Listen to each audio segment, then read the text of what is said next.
कोलकाता की रहने वाली पूजा सिंह 29 जुलाई 2019 को इवेंट मैनेजमेंट से जुड़े काम के सिलसिले में बेंगलुरु आती हैं, मगर अगले ही दिन बेहद ही रहस्यमयी तरीके से वो गायब हो जाती हैं। मिसिंग रिपोर्ट दर्ज होने के बाद पूजा की तलाश शुरू होती है और फिर पुलिस एक ऐसी जानकारी निकाल कर लाती है जिसे सुनकर हर किसी के पैरों तले जमीन खिसक जाती है। जांच में सामने आता है कि पूजा ने एक नादानी की थी। पूजा के गायब होने के पीछे की वजह पूजा की वही नादानी थी। जो गलती पूजा से हुई थी वो गलती शायद हम आप भी आए दिन करते रहते हैं। तो आखिर क्या थी पूजा की गलती और पूजा के साथ क्या कुछ हुआ था? चलिए जानते हैं सब कुछ इस वीडियो में डिटेल से आगे। यकीन मानिए पूरी कहानी जानकर आप शॉक्ड रह जाएंगे। पूजा की इस कहानी में हम सबके लिए एक लाइफ चेंजिंग सीख भी है, तो वीडियो में आखिर तक जरूर बने रहिए। जैसा कि हमने बताया, ये कहानी पूजा सिंह डे नाम की एक महिला की है। पूजा कोलकाता की रहने वाली थी और अभी इसकी उम्र 32 साल थी। कुछ साल पहले तक पूजा बतौर मॉडल काम किया करती थी। बाद में इन्होंने इवेंट मैनेजर के रूप में काम करना शुरू कर दिया था। पूजा की शादी 7 साल पहले हो चुकी थी और पूजा पति के साथ कोलकाता में ही रहा करती थी। 29 जुलाई 2019 को पूजा को काम के सिलसिले में बेंगलुरु जाना पड़ता है। प्रोग्राम बेंगलोर के परप्पना अग्रहारा नाम की जगह के एक होटल में होना था। तय शेड्यूल के मुताबिक 29 तारीख को पूजा कोलकाता से फ्लाइट लेकर बेंगलोर के कैंपागोड़ा इंटरनेशनल एयरपोर्ट तक आती हैं और यहां से एक ओला कैब बुक करके होटल तक आती हैं। जब पूजा एयरपोर्ट से होटल जा रही थी, तभी ओला ड्राइवर से पूजा की थोड़ी बहुत बातचीत भी होती है। इस दौरान ड्राइवर का बिहेवियर पूजा को अच्छा लगता है और दोनों बात करते हुए होटल तक पहुंच जाते हैं। पूजा कार से उतर जाती है, मगर होटल के अंदर जाने से पहले वो ड्राइवर को कहती है कि अगर पॉसिबल हो तो तुम मुझे 31 जुलाई 2019 को सुबह 4 बजे इसी होटल से पिक कर लेना, क्योंकि सुबह में ही मेरी बेंगलुरु से कोलकाता के लिए फ्लाइट है। 1200 रुपए में बात तय होने के बाद ड्राइवर हामी भर देता है और वहां से चला जाता है। अब तारीख आ जाती है 31 जुलाई 2019। सुबह के 4:45 पर पूजा अपने हस्बैंड को टेक्स्ट मैसेज के जरिए गुड नाइट कहती है और उसे बताती है कि मैं तय समय पर कोलकाता पहुंच जाऊंगी।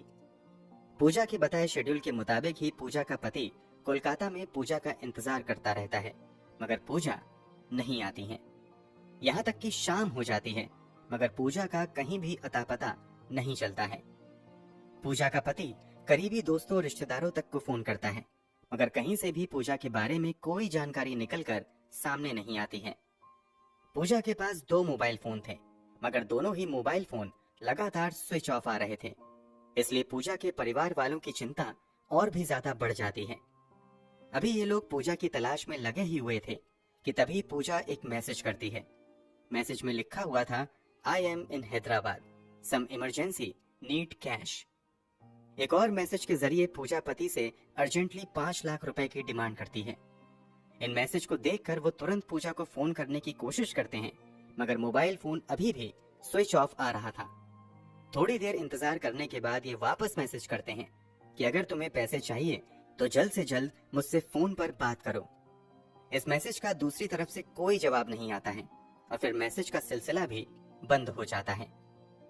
पैसों की डिमांड वाले मैसेज से पूजा के पति अनहोनी की आशंका में घिर जाते हैं और वो भागते हुए कोलकाता के न्यू टाउन पुलिस स्टेशन में जाते हैं और पूजा की मिसिंग रिपोर्ट दर्ज करवाते हैं। इस दौरान वो पैसे की डिमांड वाले मैसेज का भी जिक्र करते हैं। कोलकाता पुलिस मिसिंग रिपोर्ट तो दर्ज कर लेती है, मगर इस रिपोर्ट पर कोई कार्यवाही नहीं की जाती है। यहाँ तक कि कई दिन बीत जाते हैं, मगर पुलिस की ओर से एक भी अपडेट परिवार वालों को नहीं दी जाती है। इधर कोलकाता में पूजा के परिवार में अलग तरह की हलचल मची हुई थी, तो दूसरी तरफ बेंगलुरु पुलिस एक अलग ही केस को सुलझाने में अपना पसीना बहा रही थी। वहां मामला ये था कि 31 जुलाई 2019 को कुछ स्थानीय लोग पुलिस वालों को कैंपागोड़ा इंटरनेशनल एयरपोर्ट के कंपाउंड में पड़ी एक लाश के बारे में जानकारी देते हैं। जानकारी मिलते ही पुलिस की एक टीम मौके पर आती है और लाश की जांच पड़ताल शुरू कर देती है। कंपाउंड में मिला शव किसी महिला का था। हालांकि उसका चेहरा पहचानना नामुमकिन था, क्योंकि चेहरे को इतनी बुरी तरीके से कुचल दिया गया था कि पूरा का पूरा हुलिया ही बदल चुका था। उस शव के पास एक भी ऐसा डॉक्यूमेंट नहीं था जिससे उसकी पहचान हो सके। लाश मिलने के बाद पुलिस इसकी पहचान करने के लिए शव के हुलिये की डिटेल सभी थानों में भिजवा देती है और अलग अलग थानों में दर्ज मिसिंग रिपोर्ट भी मंगवाई जाती है, ताकि उन रिपोर्ट में दी गई डिटेल्स के आधार पर शायद इस शव की पहचान हो सके, मगर कहीं से भी उस शव की पहचान नहीं हो पाती है। काफी इंतजार के बाद भी जब उस शव की पहचान नहीं होती है, तो पोस्टमार्टम के बाद कानूनी प्रक्रियाओं का पालन करते हुए पूरे सम्मान के साथ पुलिस की निगरानी में ही शव का अंतिम संस्कार कर दिया जाता है और उस शव के पास मिले सामान इकट्ठा कर लिए जाते हैं। इसके अलावा अंतिम संस्कार से पहले शव के शरीर पर मौजूद टैटू की भी तस्वीरें ले ली जाती हैं। बेंगलुरु पुलिस ने शव का अंतिम संस्कार जरूर कर दिया था, मगर अब भी पुलिस वालों की पूरी कोशिश थी कि कैसे भी उस महिला के परिवार वालों तक पहुंचा जाए। इसी कोशिश में एक जांच टीम बनाई जाती है और महिला के परिवार वालों का पता लगाने का सिलसिला शुरू होता है। सबसे पहले पुलिस उस महिला के शरीर पर मौजूद टैटू की मदद से उसकी पहचान की कोशिश करती है, मगर काफी कोशिशों के बावजूद पुलिस वालों को कामयाबी हाथ नहीं लगती है। इसके बाद पुलिस कपड़ों के जरिए महिला की पहचान करवाने की कोशिश करती है। दरअसल पुलिस महिला के शरीर से बरामद कपड़ों के ब्रांड का पता लगाती है और फिर उस ब्रांड आउटलेट पर जाकर देश भर में पिछले 2 साल में उस साइज के कपड़ों की खरीदारी करने वाले सभी कस्टमर की डिटेल निकलवाते हैं। ये काम आसान नहीं था। इसके बावजूद पुलिस कई दिनों तक इसी काम में लगी रहती है। इसी जांच के दौरान पुलिस को जानकारी मिलती है कि कुछ इस तरह के कपड़ों की खरीदारी कोलकाता में की गई है।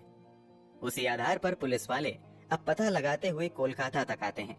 अब यहाँ आकर पिछले कुछ महीनों में कोलकाता में दर्ज की गई सभी थानों से मिसिंग रिपोर्ट मंगवाते हैं। सभी मिसिंग रिपोर्ट की स्टडी करने के बाद न्यू टाउन पुलिस स्टेशन में दर्ज एक मिसिंग रिपोर्ट से बेंगलुरु में मिली लाश का हुलिया काफी हद तक मिलता जुलता पाया जाता है। केस की फाइल अच्छे से चेक करने के बाद पुलिस अनुमान लगा लेती है कि बेंगलुरु में पिछले दिनों पुलिस को जो लाश मिली थी वो लाश किसी और की नहीं बल्कि पूजा सिंह डे की हो सकती है, जिसकी missing report new town police station में दर्ज की गई है। इसी के बाद बेंगलुरु पुलिस इस बात को कंफर्म करने के लिए 16 अगस्त को पूजा सिंह के भाई को फोन करती है। फोन मिलते ही बिना किसी को बताए पूजा का भाई तत्काल ही फ्लाइट लेकर बेंगलोर चला जाता है। वहां पुलिस उसे शव के पास से बरामद सभी दूसरी चीजें तथा तस्वीरें दिखाती है। भले ही चेहरा नहीं दिख रहा था, मगर सभी दूसरी चीजें देखकर पूजा का भाई ये कंफर्म कर देता है कि वो मृत महिला कोई और नहीं बल्कि उसकी बहन पूजा ही थी। इसके बाद पूजा का भाई तुरंत अपने जीजा तथा अपने पिता को भी फोन करता है और इस बात की जानकारी देता है। वो लोग भी जानकारी मिलते ही अगले दिन फ्लाइट लेकर बेंगलुरु चले आते हैं। ये लोग भी पूजा की आइडेंटिटी को कंफर्म करते हैं। जांच के दौरान कोलकाता पुलिस की एक बड़ी लापरवाही सामने आती है। पूजा के गायब होने के तुरंत बाद पूजा के पति ने कोलकाता में मिसिंग रिपोर्ट दर्ज करवाई थी और उसमें पूजा के बेंगलुरु जाने का भी जिक्र किया था। ढंग से ये होना चाहिए था कि कोलकाता पुलिस तुरंत बेंगलुरु पुलिस को इस मिसिंग रिपोर्ट के बारे में जानकारी दे, मगर कोलकाता पुलिस केस दर्ज करने के बाद फाइल को यूं ही धूल खाने के लिए छोड़ देती है। वो तो बेंगलोर पुलिस की मेहनत थी जो पूजा का परिवार मिल पाया। खैर, पुलिस ने इस बात को तो पता लगा लिया था कि मरने वाली महिला कौन है। अब पुलिस के सामने सबसे बड़ी चुनौती इस बात का पता लगाना था कि आखिर इस महिला की ऐसी हालत किसने की है। पूजा के ईमेल का एक्सेस पूजा के पति के पास भी था। उन ईमेल से पता चलता है कि पूजा ने बेंगलुरु में लैंडिंग के बाद होटल तक जाने के लिए ओला कैब बुक की थी। पुलिस अब उसी ओला कैब को ट्रेस करने की कोशिश करती है तो पता चलता है कि पूजा द्वारा की गई बुकिंग ही उस ओला कैब की आखिरी बुकिंग थी, यानी पिछले 17-18 दिनों से उस कैब की दोबारा बुकिंग नहीं हुई है। पुलिस डिटेल्स निकलवाती है तो पता चलता है कि उस कार के ड्राइवर का नाम HM नागेश था, जिसकी उम्र 22 साल है। पुलिस अब मोबाइल नंबर के जरिए नागेश को ट्रेस करने की कोशिश करती है। इसी ट्रेसिंग के दौरान पुलिस के सामने एक चौंकाने वाली जानकारी आती है कि जब पूजा के पति के पास पैसों की डिमांड वाला मैसेज आया था, तब पूजा के मोबाइल का लोकेशन और नागेश के मोबाइल का लोकेशन एक ही था। इस जानकारी के सामने आते ही पुलिस वाले ओला ड्राइवर HM नागेश के पीछे पड़ती है और बहुत जल्द HM नागेश को पुलिस अपनी पकड़ में भी ले लेती है। पहले तो नागेश पुलिस के हर आरोप को नकार देता है, मगर जब पुलिस वाले सख्ती से पूछताछ करते हैं तो नागेश एक के बाद एक राज उगलना शुरू करता है। नागेश का खुलासा बेहद ही हिला देने वाला था। नागेश के खुलासे के मुताबिक पूजा ने ओला ऐप के जरिए नागेश की कार को बेंगलुरु क्रिसेंट रोड से सहारा पेविलियन होटल तक छोड़ने के लिए बुक किया था। इसी सफर के दौरान पूजा ड्राइवर से बातचीत करती है। नागेश का व्यवहार पसंद आने पर उससे कहती है कि अगली सुबह यानी 31 जुलाई को मुझे सुबह सुबह फ्लाइट पकड़ने के लिए वापस एयरपोर्ट आना है। अगर तुम चाहो तो सुबह मुझे पिक कर लेना, क्योंकि इतनी सुबह शायद कोई दूसरी कार समय पर मुझे ना मिले। नागेश मान जाता है तथा बात 1200 में तय हो जाती है। ये डील होते ही नागेश के दिमाग में शैतानी ख्याल आने शुरू होते हैं और वो पूजा को लूटने का प्लान बनाने लगता है। दरअसल नागेश को लगता है कि पूजा बहुत अमीर है और उसके पास ढेर सारा पैसा और ज्वेलरी हो सकता है। बस इसी लालच में पहले तो नागेश एक दुकान से चाकू खरीदता है और उसे अपनी कार की सीट के नीचे छुपा देता है। इसके अलावा कार का जैक रॉड भी वो अपनी सीट के पास ही रख लेता है। इसके बाद डील के मुताबिक ही नागेश अपनी कार लेकर सुबह के 3:45 बजे पूजा को लेने के लिए होटल तक चला आता है। पूजा भी तैयार ही थी। जल्दी से वो कार में बैठती है और कार एयरपोर्ट की तरफ बढ़ जाती है। क्योंकि पूजा बहुत ज्यादा थकी हुई थी और उसने सही ढंग से नींद भी नहीं ली थी, इसलिए कार के अंदर जाते ही पूजा की आंख लग जाती है।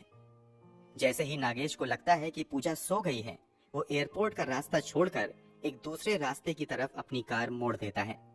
क्योंकि पूजा नींद में थी, इसलिए उसे इस बात का पता नहीं चलता है। इसके बाद बड़े आराम से नागेश कार को चलाते हुए एक सुनसान इलाके में ले जाता है। सुनसान इलाके में पहुंचने के बाद वो पूजा को जगाता है और उससे जल्द से जल्द सभी सामान देने को कहता है। पूजा विरोध करती है और मदद के लिए चिल्लाने की कोशिश करती है, मगर पूजा चिल्ला पाती उससे पहले ही नागेश अपने पास मौजूद लोहे का रॉड सीट के नीचे से निकालता है और पूजा के सर पर जोर से दे मारता है। रॉड की चोट की वजह से पूजा वहीं पर गिरकर बेहोश हो जाती है। पूजा के बेहोश होते ही नागेश पूजा को फिर से कार के अंदर डालता है और वो उसे वहां से लेकर कदायरा पनाहल्ली नाम की जगह पर चला जाता है। यहाँ आकर वो एयरपोर्ट के कंपाउंड में अपनी कार खड़ी करता है। यहाँ कार रुकते ही पूजा वापस होश में आती है और वो दरवाजा खोलकर कार से निकलकर लड़खड़ाते कदमों से वहां से भागने की कोशिश करती है। ये देखकर नागेश भी उसके पीछे दौड़ता है और अपने पास छुपा कर रखा गया चाकू निकालता है और पूजा पर ताबड़तोड़ चाकू से वार करना शुरू कर देता है। चाकू के लगातार वार की वजह से पूजा बुरी तरीके से लहूलुहान हो जाती है। वो मदद के लिए चिल्लाने की भी कोशिश करती है, मगर इतनी सुबह कोई भी उसकी चीखें सुनने वाला नहीं होता है। पोस्टमार्टम रिपोर्ट के मुताबिक पूजा को कम से कम 22 बार चाकू से मारा गया था। इतने हमलों के बावजूद पूजा अभी भी सांसें ले रही थी। ये देखकर नागेश को और ज्यादा गुस्सा आता है और अब वो पास में रखा बड़ा सा पत्थर का टुकड़ा उठाता है और पूजा की छाती पर दे मारता है। पत्थर के वार की वजह से आखिरकार पूजा की सांसें टूट जाती हैं। नागेश ने पूजा की जान ले ली थी, मगर उसे अब डर सताने लगता है कि पूजा की पहचान हो जाएगी और वो बहुत जल्द पकड़ा जाएगा। इसलिए अब वही पत्थर उठाकर बार बार पूजा के चेहरे पर मारना शुरू कर देता है। वो तब तक पत्थर मारता है जब तक कि पूरा चेहरा बिगड़ नहीं जाता है। पूजा को मारने के बाद वो लाश को पास की ही झाड़ी में फेंक देता है। इसके बाद वो पूजा का सभी सामान अपने कब्जे में ले लेता है। नागेश को उम्मीद थी कि पूजा के पास से उसे लाखों रुपए मिलेंगे, मगर पूजा के पर्स में सिर्फ 500 का एक नोट तथा 2 क्रेडिट कार्ड थे। इसके अलावा पूजा के पास 2 मोबाइल फोन भी थे, जिसमें एक मोबाइल फोन एप्पल का था जबकि दूसरा वीवो कंपनी का था। नागेश वो 500 रुपए तथा दोनों मोबाइल लेकर वहां से चला जाता है।